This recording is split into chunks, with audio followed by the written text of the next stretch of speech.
Okay. You settled? Settled. Oh, I'm ready. I'm ready. Good afternoon, and welcome to a very busy and active Port of Baltimore.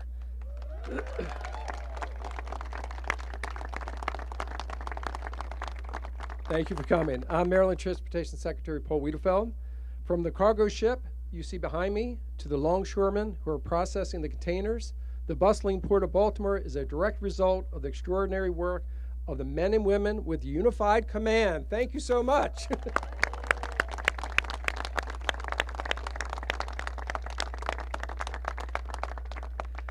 Let me begin first of many here today are going to express my profound appreciation to the entire team for working together to achieve our shared goals and reopen the full shipping channel.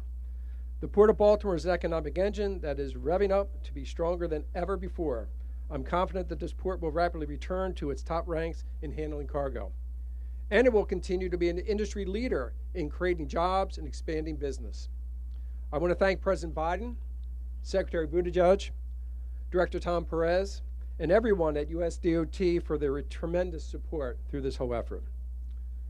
Finally, today's major milestone would not have happened as quickly as it did if it were not for Governor Wes Moore.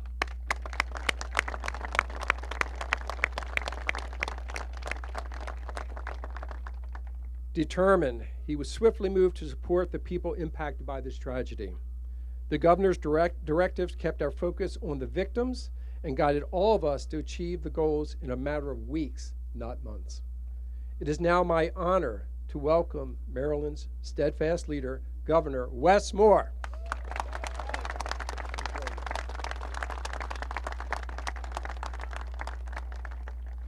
Good afternoon. It's a great afternoon. Great afternoon. And I've been waiting to say this for every day for the last 11 weeks. Maryland, the Fort McHenry Channel is fully cleared and the Port of Baltimore is reopened for business.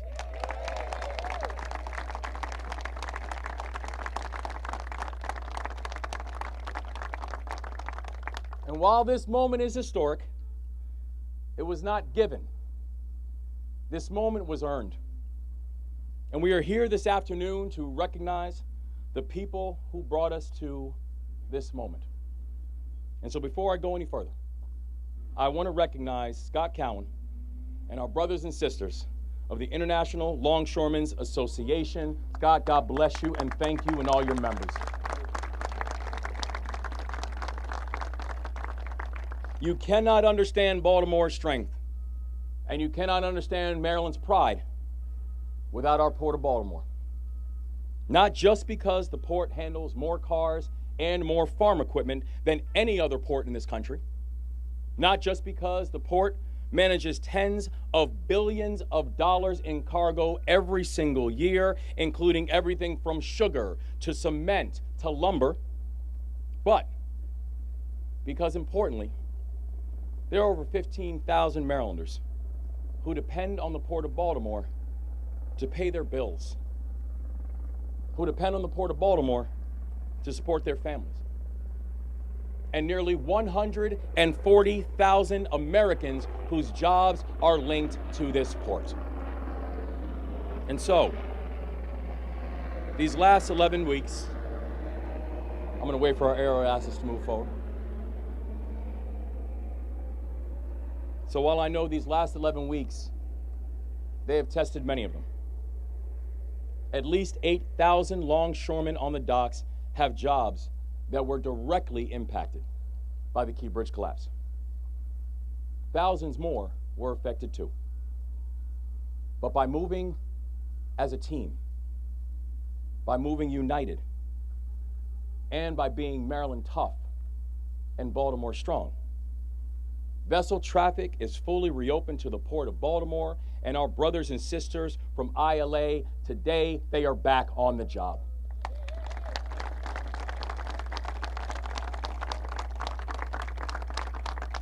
But today didn't just happen.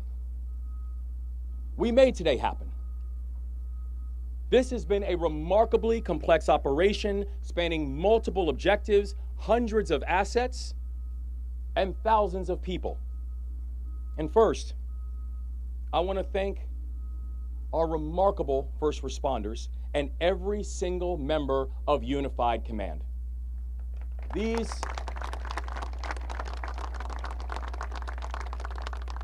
Unified Command has been tireless and haven't rested and haven't slept in weeks. Over the last 11 weeks, Unified Command has removed over 50,000 tons of bridge wreckage from the water. And importantly, they did it with no injuries.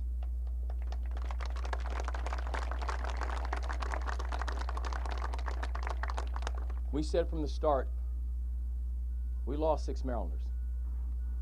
We're not losing anymore.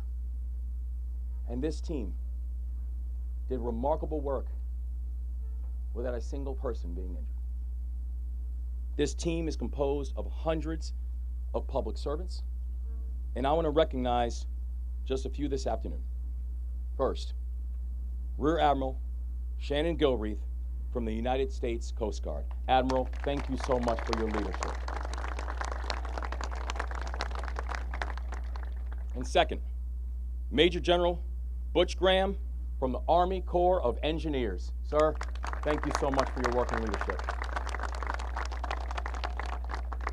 And the Coast Guard and the Army Corps were joined by the fantastic work of the Maryland State Police, the Department of the Environment, the Maryland Transportation Authority, and the Navy Soup Solve and all of their partners. They are the country's best, and we are grateful that they are here and they did this work on our behalf.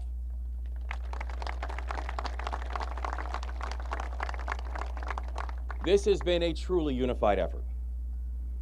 And I remember that morning, on March 26th, the only certainty was uncertainty. And many said it would take multiple months for us to get to this point. Some said even up to a year. Well, Maryland, this team did the unimaginable by many. And instead of 11 months, we got this thing done in 11 weeks.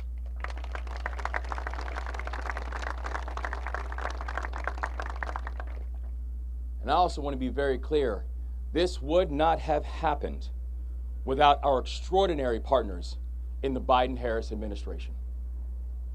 Now, I remember the first phone call that I got from the White House was around 3:30 that morning.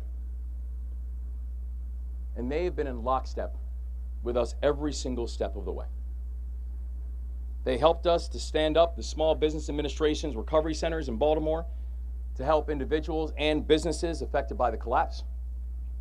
They delivered $60 million in emergency funding just days after the bridge fell. President Biden himself took the time to come to Baltimore and to meet with us about the path forward. Maryland is deeply grateful for the leadership of President Biden and the leadership of Vice President Harris.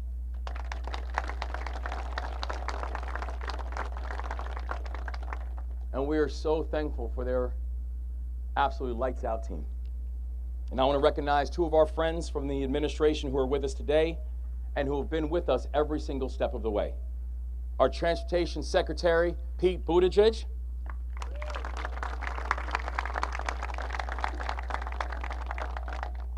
And our Senior Advisor, Tom Perez. Thank you both for your friendship. Thank you both for your leadership. I could not be more proud of our president and this administration. I cannot be more proud of the leadership that every member of this team has demonstrated. Because today didn't just happen. We made today happen. I also want to thank the lawmakers and the elected officials at every single level of government, from our local leaders to our state legislators to our federal partners. Every piece of this operation affected every other piece of this operation. And we had to work with everybody. We worked across party lines, coordinated funding, support programs, law enforcement, and countless public assets. So many who were here today, and I want to thank our county executive, Johnny Olszewski, for his leadership and the work that he's continued to do.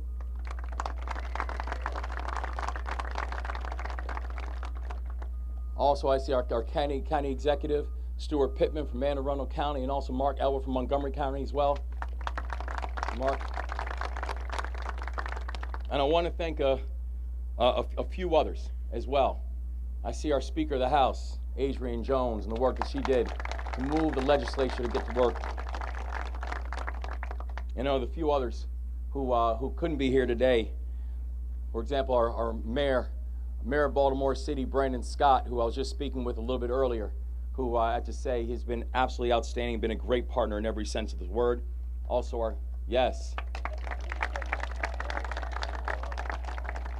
And also our Senate President, Bill Ferguson, who I think is on his way over here, but if he's not here, I wanted to cheer loud enough that he can hear us when he's on his way. There he goes. Good to see Mr. President. Our federal delegation, where I say I have the most outstanding federal delegation that any governor could ever ask for. So our senators, Ben Cardin, our senators, Chris Van Hollen, Congressman Kwesi Mfume, who I actually just got off the phone with, and as we speak, he is working the Hill for 100% federal funding on it. So keep working, Congressman Mfume, and thank you. And to our entire congressional delegation, both Democrats and Republicans. Because I think that if there's one thing that we've shown in Maryland is that progress is not partisan. That progress requires partnership. And Team Maryland is stronger today than ever before.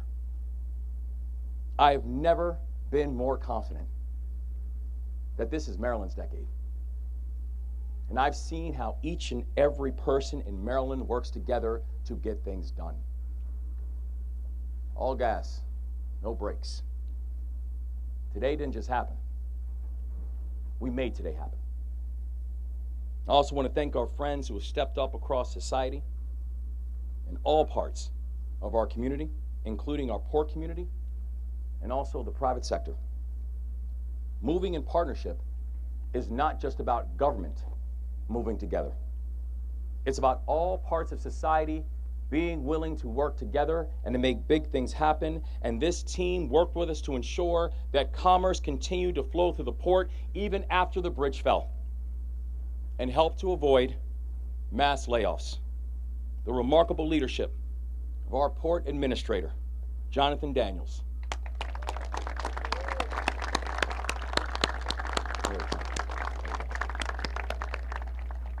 Mark Schmidt from Ports America Chesapeake.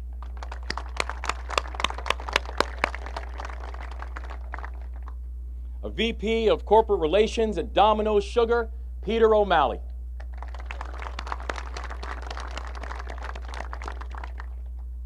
And all the members of the Maryland Tough and Baltimore Strong Alliance, who have committed over $16 million for relief efforts. And by the way, that includes two of our pride and joys, the Baltimore Orioles and the Baltimore Ravens. Thank you to each and every one of you who shows what it means to be Maryland Tough and Baltimore Strong. Because today did not just happen. Today was made to happen. And last, but certainly and absolutely not least, I want to thank my team. I know we are joined here today by leaders who have been absolutely essential to this work, by leaders who took this work personal, by leaders who stuck up for each other and cared for each other and never forgot our mission. My partner in this work, our Lieutenant Governor, Aruna Miller. Thank you, Aruna. Our Transportation Secretary, the absolutely tireless Paul Wiedefeld.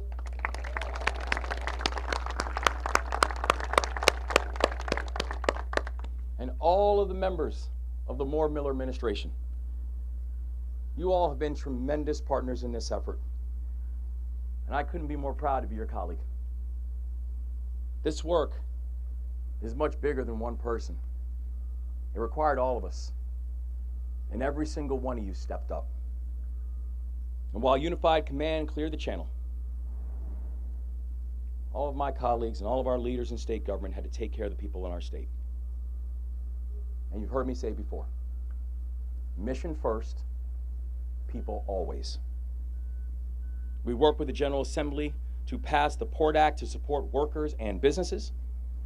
And just 4 weeks after the bridge collapse, we stood up 5 different economic and financial relief programs to help Marylanders that have been impacted by this collapse. We approved $37 million in assistance to businesses and workers because of that partnership. We protected more than 3,000 jobs from layoffs because of that partnership. We provided $6.4 million in assistance to minority and women-owned businesses because of that partnership. We've helped people like Matt, who's the co-founder of a small 30-person food company based in Baltimore City. His organization depends on the port to move food between small farmers and consumers, and they manage hundreds of containers every single year. Collectively, we've been able to help people like Donald, who's a member of the International Longshoremen's Association and has been a refrigerator mechanic for the last 9 years. He and his wife purchased a new home just 3 months before the collapse, and a new car literally just 3 hours before the bridge fell. These are just 2 of the stories of the thousands of Marylanders we've been able to support because of the actions that we've taken together. I could not be more proud of this team. I could not be more proud of this state. I could not be more proud of the members of the Moore-Miller administration.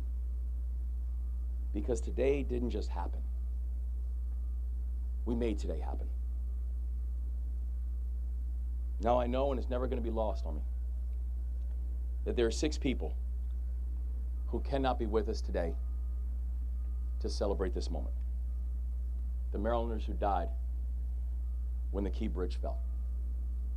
And to the families of our victims, we continue to pray for you. And we always will. Continuamos orando por ustedes. Y lo seguiremos haciendo.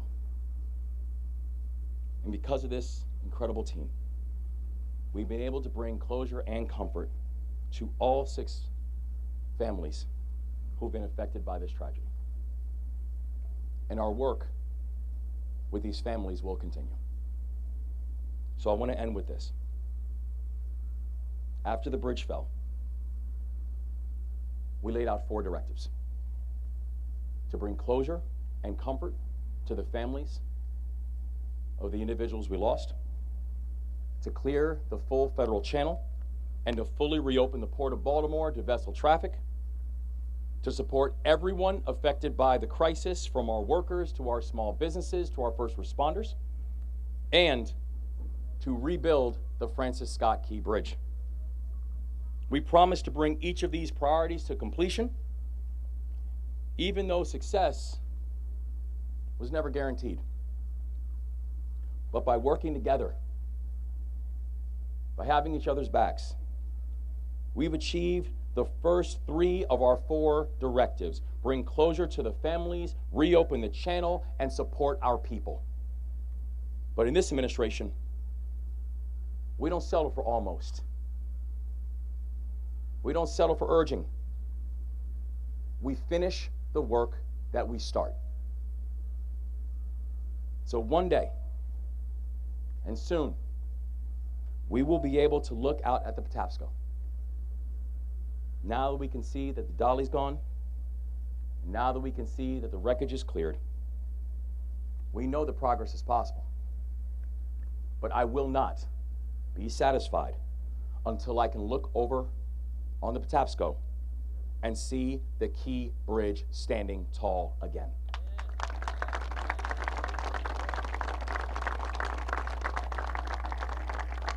We're going to keep working with President Biden. We're going to keep working with members of Congress from both sides of the aisle, and we are going to make that vision a reality. That is the push. That's the promise. And we don't break our promises.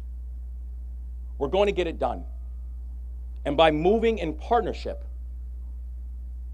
that's how we're going to do it.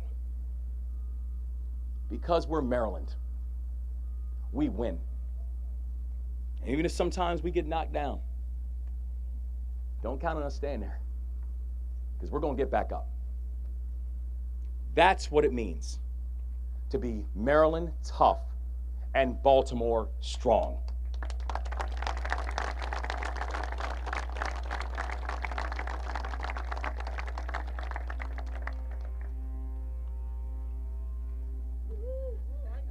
You hear that?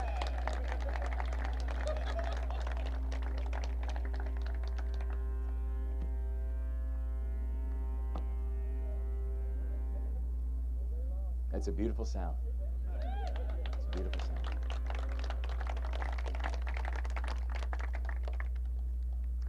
And I could not think of anything more fitting than to turn the microphone over to somebody who was there that first morning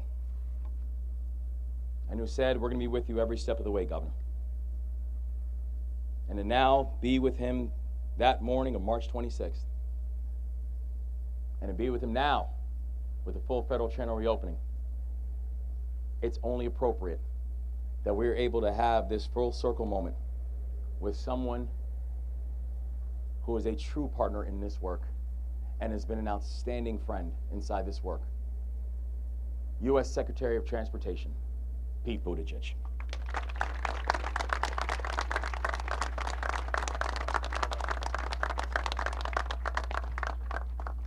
Thank you, Governor, and good afternoon. It is a full circle moment. We've been thinking about this moment and working toward this moment since the Governor and I first had that first conversation in the literally and figuratively dark hours of that morning. And Governor Moore has led with clarity, with compassion, and with purpose. And that leadership is such a huge part of why we were able to mark this occasion today. You are fortunate to have the leadership that you do here in the state of Maryland. Likewise, I want to thank and recognize and praise all of the different organizations and agencies that came together to be part of this, many of them represented here.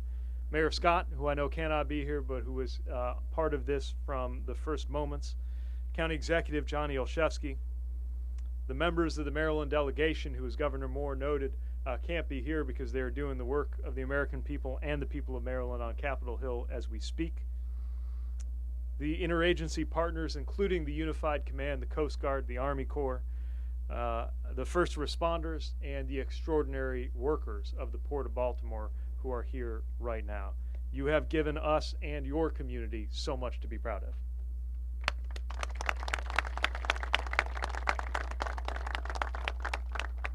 What happened that early morning of March 26th was horrific. What happened next was inspiring. And it is what happened next and every day since that day that has allowed us to come together and mark and celebrate the fact that as of today, as of this week, the channel is open, the ships are moving, the terminals are operating, and this great American port is full steam ahead.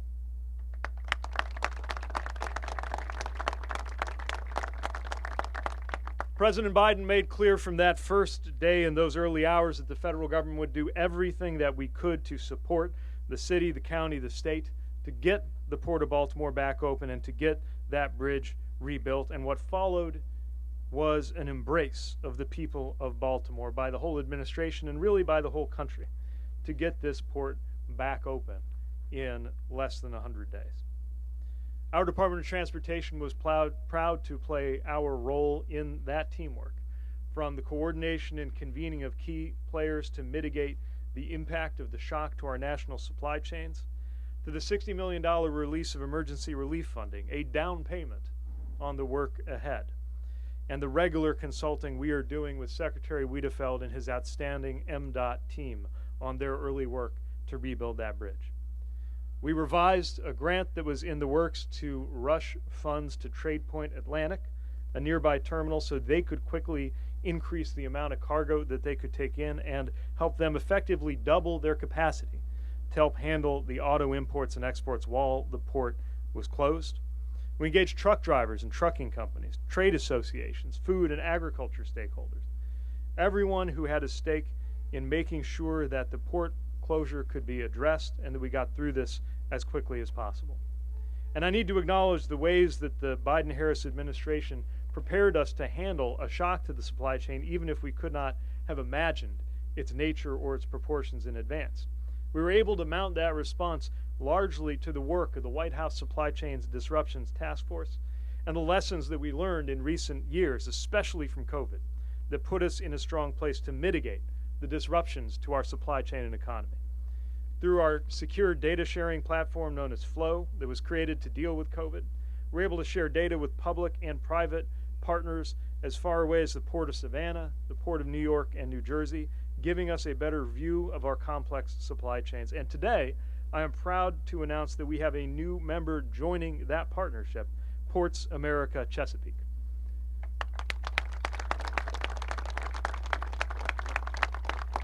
That news comes at a welcome and important time.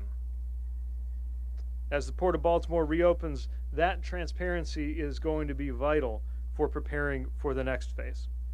For over 2 months, crews have worked day and night to get us to today, including with incredibly difficult conditions at times that made visibility very challenging.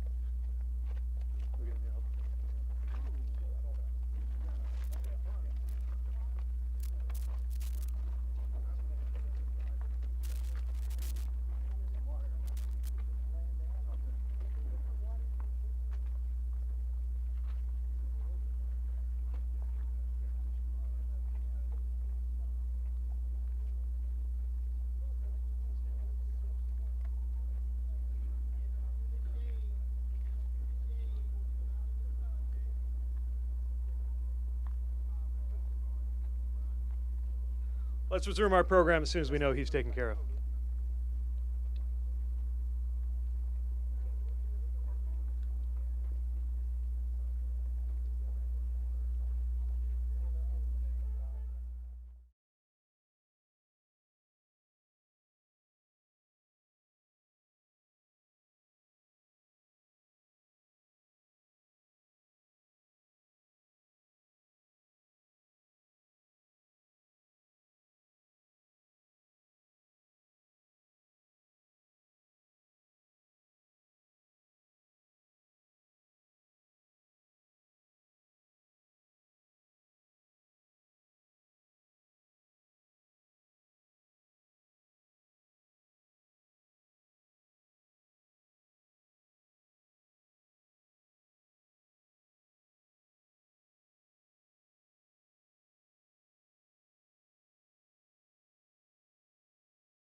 Hi, everybody.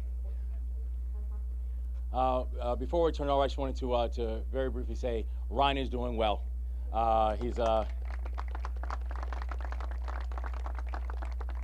He's up too, and he's very excited that the port is now reopened. Just wanted to make sure everyone knew that. I'm excited to turn it back over to our Secretary of Transportation, Pete Buttigieg. Thanks, Governor, and I said just about everything I came here to say. It does make me reflect on three things we're noting today.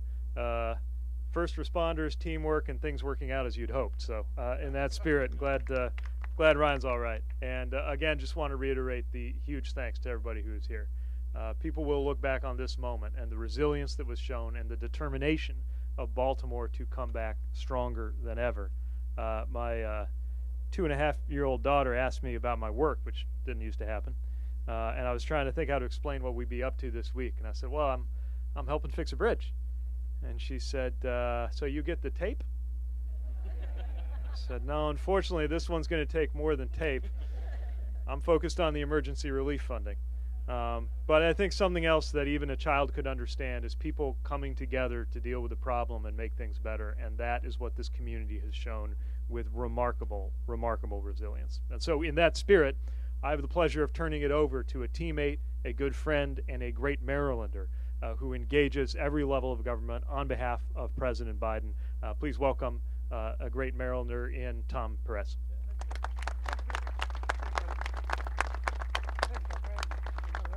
All right. Good afternoon, everyone. It's an honor to be here.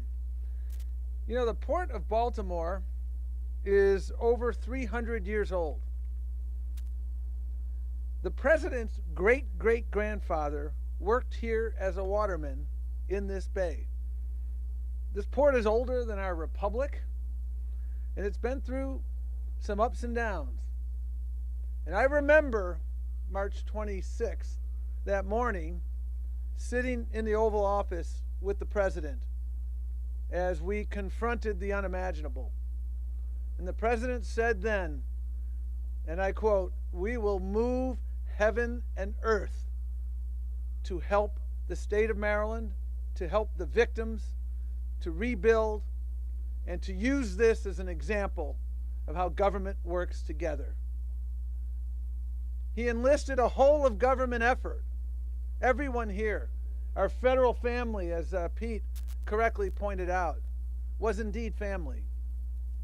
And speaking of family, Governor, you're an honorary member of that family because we've spent a lot of time together. And to see the federal family together with the Moore leadership team, the Moore Miller leadership team, together with our federal delegation, together with County Executive Olszewski, together with the mayor. That's what teamwork is about. You know, there are a lot of people across this state and across America who've begun to lose faith in government. They're wondering, can government get things done? Can government get hard things done? Look at the last 11 weeks of partnership here. Getting things done. This is a textbook case study on everybody working together. Egos all checked at the door. The unified command understanding that we are all going to succeed, but we all succeed only when we all succeed.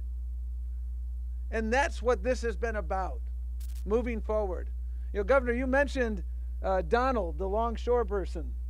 And I met Donald earlier today along with a number of other workers. And Donald said to me, and I actually wrote it down because it really struck me. And by the way, he was deathly afraid that if his wife found out that he had bought a car 3 hours earlier, she was going to be really not happy about that. Am I right about that? Okay. And Donald said in our meeting, you know, we're in trouble as a family. We're in trouble as a state. We're in trouble as a region. That was your fear in the hours after this. Well, I'm here to say that when families work together, as we have done, the federal family, the state family, our local family, our business partners, our community partners, and all of the people who contributed to help the victims and their families. This is truly a case study on how to get things done. And we all are well aware, as the governor correctly pointed out, that while we celebrate this moment and mark this milestone, a milestone that I would be willing to bet many people said would never be met, but it was met. As we mark this milestone, I appreciate, Governor, your understanding that while we're trying to get things back to normal, there will be a new abnormal for the families of Alejandro Hernandez Fuentes, Jose Lopez, Dolian Cabrera, Miguel Luna, Minor Suazo Sandoval, y Carlos Hernandez Estrella. They are indeed our heroes. Their lives will never be the same, the families. And we understand at this moment that we don't leave anyone behind, as you have always said, Governor, and as you practice in your actions. And we will not leave them behind, nor will we leave anyone behind. We were proud in the federal family, as Pete pointed out, the investments from the Transportation Department that were so quick, the Small Business Administration, helping literally thousands of people, small businesses, apply for loans and give out about $25 million in loans. The Labor Department acting quickly, and your Labor Department, under the leadership of the best Labor Secretary in Maryland history, Portia Wu. She understood, Governor, she understood that we need to get money in people's pockets. We were able to help in some capacity, but you were able to help even more. And you acted quickly with the partnership and leadership from the legislature. And as a result, the fears that Donald reflected, and those were fears that were reflected in families not only here but across the region. Those fears have not materialized because we've had your backs and we'll continue to have your back. So we're going to continue, as President Biden correctly pointed out, to move heaven and earth. Got a little more earth to move, but we have the team in place. And as the President said, it is the commitment of the federal government to fund 100% of the construction of the Francis Scott Key Bridge. And your federal delegation is working tirelessly to ensure that. And we're going to continue to be with you every step of the way. And speaking of every step of the way, the next person I have the privilege of introducing was one of those people every step of the way. He's a person whose name you may not have known before March 26th. But when Maryland and the history books write the story of how we came together, Rear Admiral Galraith, you will be a big part of that story. Welcome aboard. Good afternoon. This story starts and it ends with people. It starts with the lives of 6 people who were tragically lost on the morning of March 26th. But fortunately, the story does not end there. Along the way, we added a ton of people to bring this story to today's conclusion. We added first responders, firefighters, policemen, Coast Guard sentinels who showed up on the water to search for victims. We added more people as the Unified Command stood up. The Army Corps of Engineers, the Department of Maryland Environment, the State Police from Maryland. All of those people came to this event to help, to be part of the solution. And they formed an incredible unified command that I could not be prouder of. All the efforts from the local level, the state level, the federal level. You have set the standard for unity of effort for future unified commands. I'm so proud of you.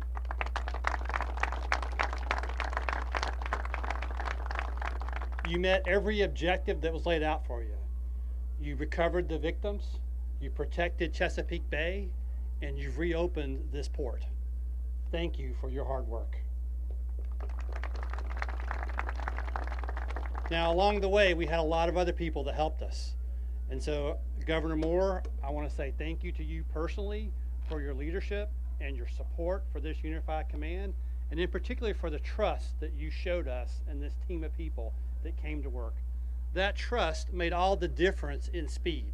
It's why in 2.5 months, we've got the channel reopened and cleared, the dolly removed from the waterway there, and we've got the port reopened. So that trust makes a world of difference. So Governor, thank you for your trust. Thank you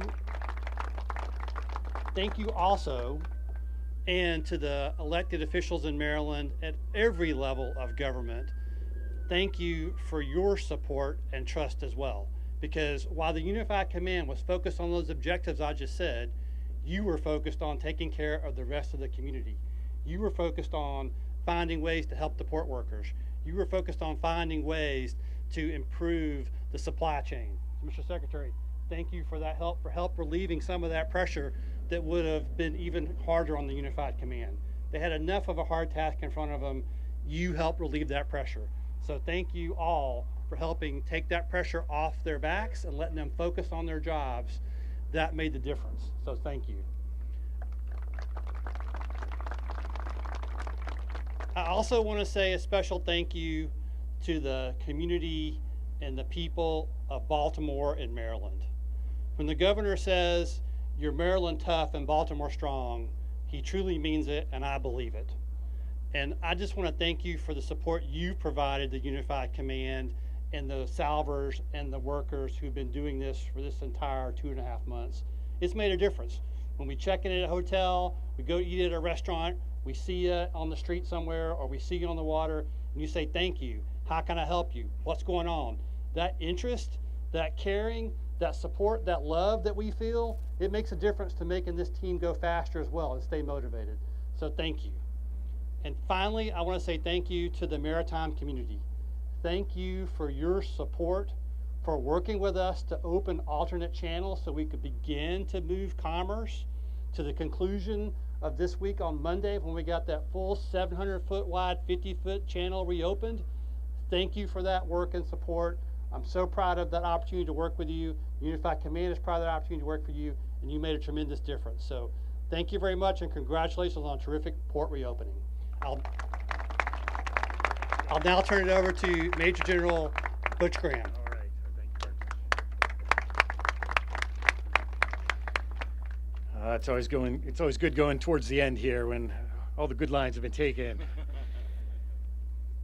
700 foot wide, 50 feet deep, Baltimore's back in business. Delighted to see. Three quick points just want to highlight to add emphasis to what's already been said. First point, as the governor said, that this massive operation was done safely. We do a lot of diving in the Corps of Engineers, and this is some of the most hazardous diving that I've ever been part of. There were 0 lost time accidents is a credit to the crane operators, the divers, the mariners, the salvage experts who were working below, on, and high, way high above the Patapsco River since 30 March. Governor Moore, we appreciate your leadership to know that safety comes first and everybody gets to go home at the end of the day. Thank you, sir.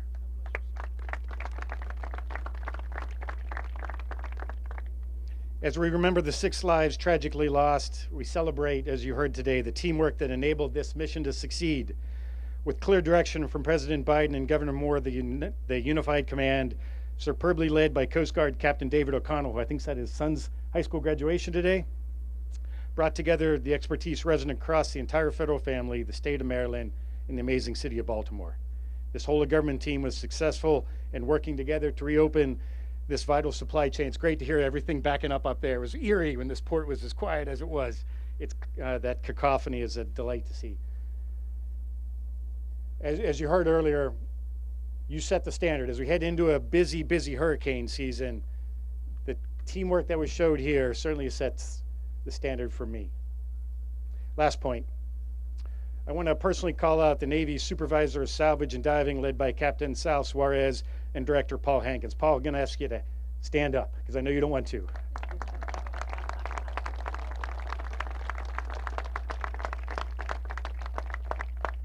Their world-class expertise, coupled with the superb capability of their contractor, Don John Marine from Newark, New Jersey, they made today possible.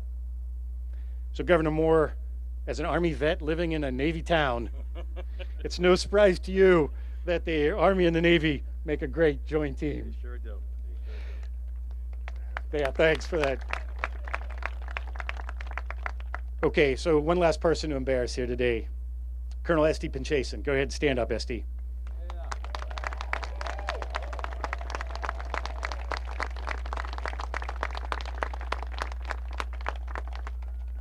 Esty, we're proud of what you accomplished, you and the entire Baltimore team.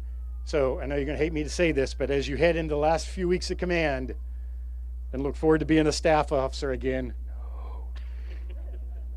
this is an awfully good note to leave command on.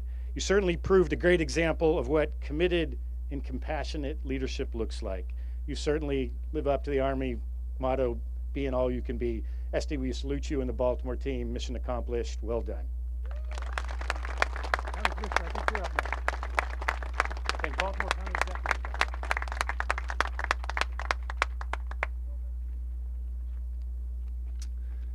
Thank you, General Graham, and good afternoon to all. It is an honor to be with you today. You know, in my nearly 6 years of serving as county executive, I've had my fair share of early morning calls. And as the governor has reminded us before, these calls are never for a good reason. The call that came from our fire chief the morning of March 26th will go down as probably the toughest of all of those calls. It was a call that marked the beginning of a scramble, first to save lives, later to recover victims and help bring closure to grieving families, to help communities process what devastation a bridge collapse really means to our economy, to our transportation network, and to even our emotional well-being. The collapse of the Francis Scott Key Bridge was a tragedy of unprecedented proportions. Needless to say, it has been a difficult 11 weeks. But it's also been an 11 weeks where we have shown incredible strength, resilience, and through which we have literally shown the entire world just how amazing our communities are in the Baltimore region and across Maryland. And we have done that together. I am so grateful for the incredible partnership that has powered that work. You know, in local government, we're tasked to do it all. We fill in gaps and we meet needs, but that would have been impossible without President Biden, without Tom Perez and Secretary Buttigieg, without Governor Moore and Lieutenant Governor Miller, without the Speaker of the House, the Senate President, our partners in state and local government from Baltimore City, Anne Arundel County, Carroll County, Cecil County, without the U.S. Coast Guard, without Rear Admiral Gilreath, without Captain O'Connell, without Colonel Butler and the Maryland State Police, without the U.S. Army Corps of Engineers, of course, General Graham, Colonel Pinchason. It would not have been possible without MDOT and Secretary Wiedefeld, without the ILA and your incredible team, Mr. President, without Trade Point Atlantic, without our local business leaders, and more. It'd be impossible without our federal delegation. So I know I speak for all my colleagues in government, especially in local government, including Mayor Scott, County Executive Pittman, when I just say I want to offer our sincere thanks. The work here has been nothing short of miraculous, clearing this channel in record speed to make for the full restoration of services at the Port of Baltimore, allowing our constituents, our family, and our friends to get back to work, and giving us hope that soon enough, with that same partnership and that same cooperation, we will have a brand new bridge and be more wholly back to that full sense of normalcy in life. Thank you, and God bless. It is now my pleasure to welcome for remarks someone who has been an incredible advocate for the men and women who do the work at the Port of Baltimore, someone who's been a fierce advocate for the men and women of ILA Local 333, President Scott Cowan.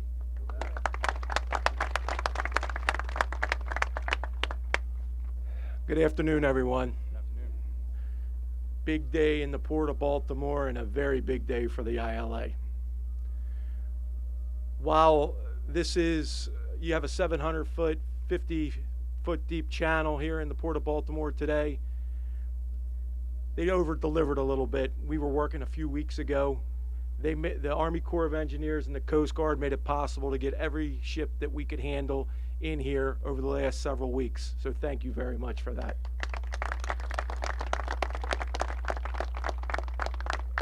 While many of us depended during COVID-19, depended on the ILA to unload ships and get goods to market, the ILA here in Baltimore was dependent on others this time.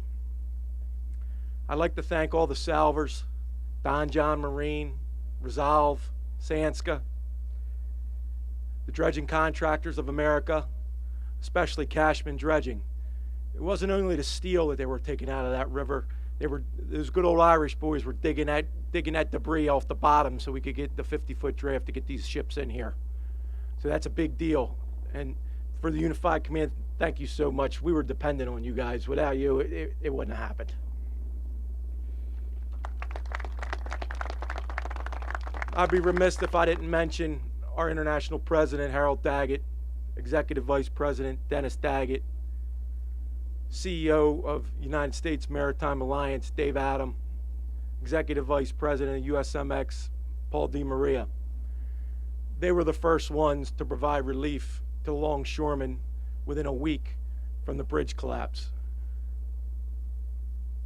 Then, the week after the bridge collapsed, we had a meeting right down here in Shed 4.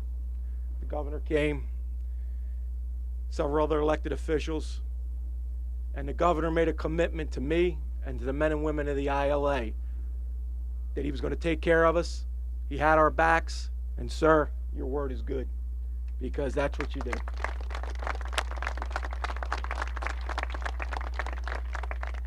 A lot of times in this industry, it's a tough industry, it's very competitive. We were a wounded port. And believe me, as soon as that bridge fell down, other ports were looking to take our cargo. I know the main focus of the federal government was not to screw up the supply chain. We couldn't have that. The whole country depends on that. But if this channel wouldn't have got opened in the speed it did, we would have took a very big loss of cargo to other ports. And that could have been devastating to the men and women of the ILA. I also want to thank Senate President Bill Ferguson, Senator Johnny Ray Salling for getting behind the Port Act. You guys pushed that through. Delegate Luke Clippinger and the House of Representatives, you guys made that happen. And without that, a lot of the ILA members wouldn't have been able to stay. That's bipartisan. This country ought to take a little bit of a lead on that and look at that a little bit closer. Secretary Wu and your staff at the Maryland Department of Labor, you've been with us every step of the way. Thank you so, so much.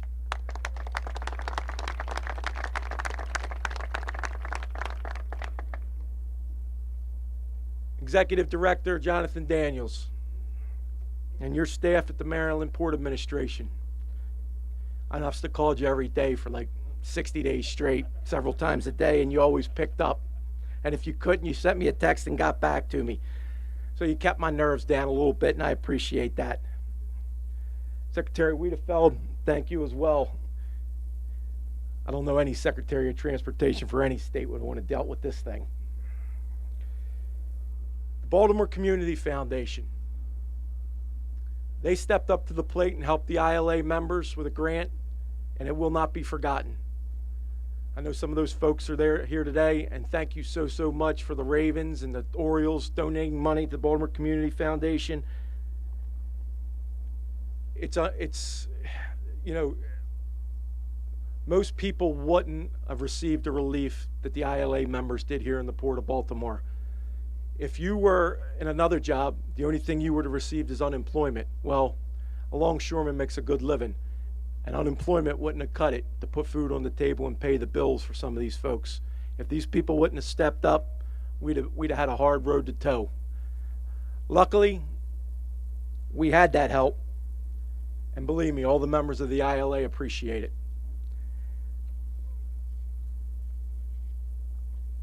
And lastly, I got to thank my partner, Atlantic Coast District, Mike Coe, Vice President Mike Coe, Vice President of Local 333. We were on this thing every day for 2 months, from Annapolis to Baltimore and everywhere in between. my staff at Local 333, the local leadership of Local 953, and the local leadership of ILA Local 1429. They did a tremendous job for the members, and that's what matters to us the most. And to all the members of the ILA, all three locals, the port's back open for business. Let's go. Let's get the cargo in here, and let's put this thing in the past, and let's move forward. Thank you. You're going to hear from my partner, Mark Schmidt, who runs Ports America. Mark and the other employers kept a lot of the ILA folks working. Ports America, SSA, Tartan Terminals, Mid-Atlantic Terminal. They kept a lot of our folks on the payroll when they didn't have to. So I'm going to turn it over to Mark now. And Mark, thank you very much. Thank you, Scott, and thank you for the support and partnership over the years. As we remember the 6 men who lost their lives during the Key Bridge collapse, it's important to acknowledge the value of their work, and that work needs to continue as we recover as a unified community. And the recovery efforts have been phenomenal. And we want to thank the Unified Command, specifically the United States Coast Guard and the United States Army Corps of Engineers, for their immediate and tireless response that not only reopened the federal channel ahead of schedule, but minimized the disruption to a vital artery in America's supply chain. And we thank them. We want to also thank Governor Wes Moore, Secretary Paul Wiedefeld, and Executive Director Jonathan Daniels for their unwavering leadership in the community during this unprecedented event. We thank you and thank you all. As a proud member of Maryland Tough and Baltimore Strong Alliance, led by the Baltimore Committee, Greater Baltimore Committee, for Ports America Chesapeake kept their entire staff, along with 350 ILA members employed, and we thank them for their dedication as they maintained equipment, improved our facilities, and took the opportunity for additional training. We thank them so that we can get back to servicing our customers better than before. Other Alliance members committed more than $15 million to support recovery efforts. These dollars are going towards immediate and ongoing relief needs, such as supporting port workers and their families and other community organizations. Thank you. Over the next month, we're expecting 97 vessel calls, with operations at pre-closure levels by mid-July. By mid-July. Tribute to us all. With this momentum, through our partnership with the ILA, the Maryland Port Administration, we at Ports America Chesapeake are eager to continue to grow and fortify the business at the Port of Baltimore. Thank you, and thank everyone here for their attendance. We appreciate it. I'd also like to reintroduce the Governor for final words. Thank you very much.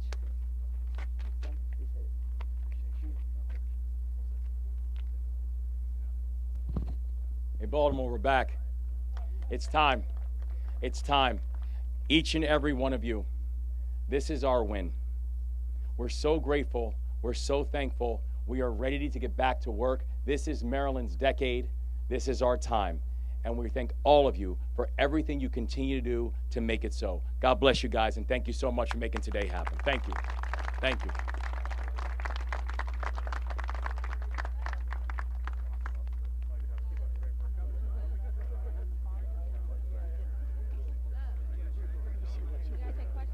Oh, yeah, sorry.